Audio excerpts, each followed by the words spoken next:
Hi everyone, I'm Jack Red. This is part 2.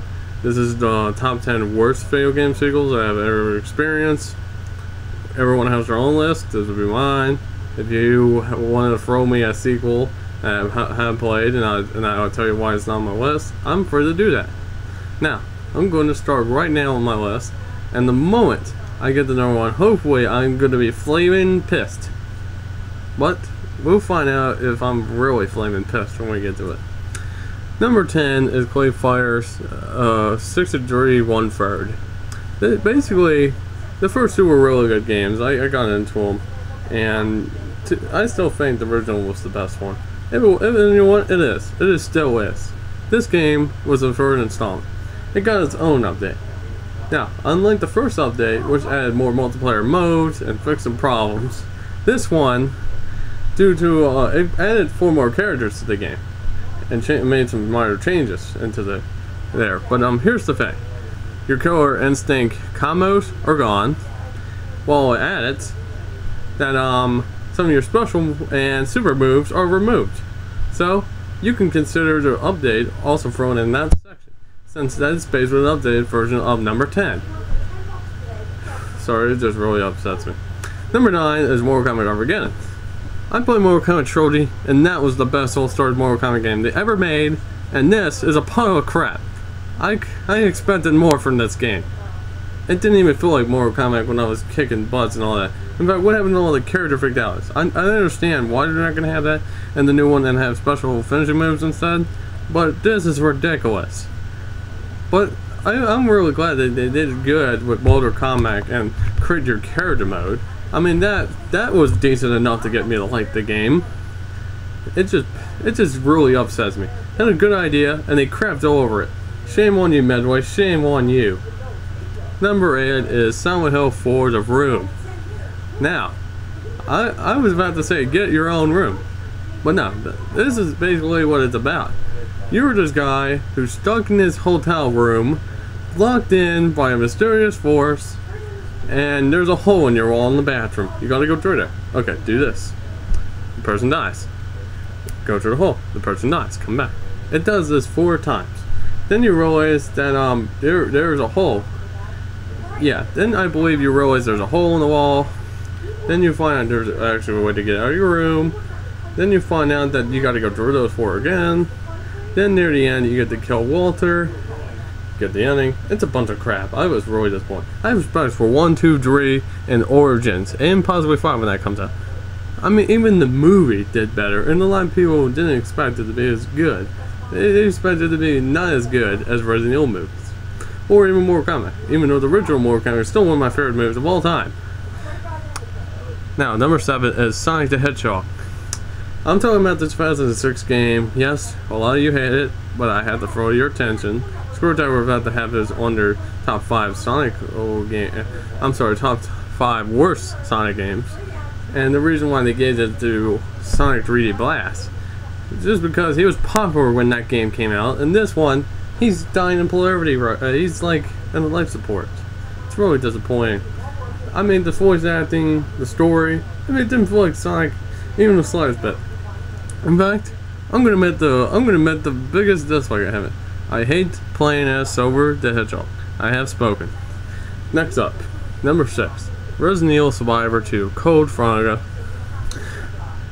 Just what you expect for a spinoff that you would think it would be actually happening. But surprisingly, to our surprise, it was actually a nightmare from Claire Redfield. That is one thing that does piss me off. Another thing that pisses me off is why is the Nemesis slightly mutated and unable to be killed? I mean, it doesn't make any effing sense. I'm sorry to say that, people. It's my truth about it. I hope you like it. So, next one up is number 5, WWF In Your House. The original one, WWF Resident arcade game, was a good game indeed. It really was. The action was really going. The AI was better. I mean, things were better. And you know what he did with this? The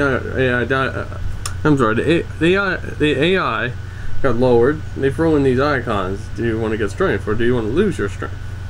In there, and you don't want to hit it. You don't want to hit the red ones. You want to hit the white ones. Anyway, the character selection could have been much better, like the original one.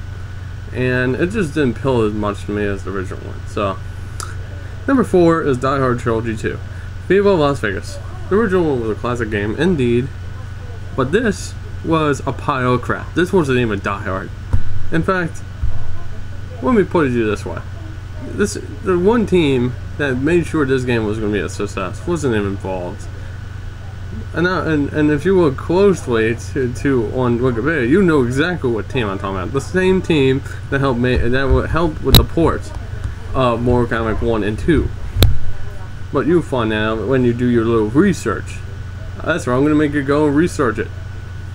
Anyway, it basically took what we liked, they turned in the crap, and call that a game. It's basically they basically went with the similar angle. GoldenEye was a good game, so we get Tomorrow Never Dies. The game was a bunch of crap. Then we get The World Is Not Enough. Okay, the PlayStation 1 saw toward the N64 World was a good sequel. There you go. Do you see the pattern? This was a bunch of crap. Number 3 is Bugsy 3D. I never played this game, but I have seen footages, I have heard enough. I played the first 2D games, and they were good. This game was full of crap. It was a cheap imitation of Super Mario 64, and we all knew it. So, and yes, you're starting to tell I'm really getting pissed off. Number 2 is Flying Force 2. The first one you play as 4 people, being the heck out of people. That was basically it. This one, they try to throw in that same if you go back to this video on number 4 what I said, and that same concept actually works here too. They effed it up with that concept. I'm sorry to say that. That actually killed the series. Number 1 is Go Patrol. This game wasn't even supposed to be released at the Zombies Ate My Neighbors. But you know what? It is. And it was made to cash in on the original. It sucked. It sucked in a lot of aspects. The character design, it actually had an error within the game for Zeke, and I was upset about that. Oh yeah, there was fewer levels than the original one. There's like over 50 some for the original, while this one has 17 levels.